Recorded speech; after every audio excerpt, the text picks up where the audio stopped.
What's up everyone? Welcome to Program Your Remote. Today I'm going to show you how to change the license plate light on a Ford Ranger. This is a 2020 model here, but it will be the same on several different years. So the only tool we're going to need to do this is a small screwdriver, and it does need to be fairly small. And then we can go ahead and get into it. So the lights are in two different locations, here, and there's one over here. It'll be the same procedure to get either one out, so I'm just going to show you the one.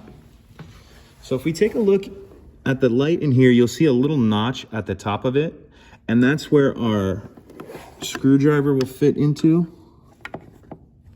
So get it in there, and then that'll just come out like that. Essentially what you're doing when you push that in there, you're just pushing that little tab down, and then that'll allow that to come out.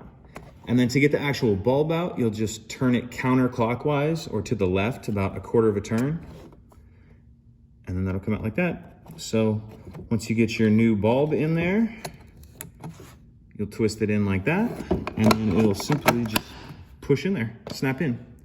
Pretty simple. If you have any questions, please let me know.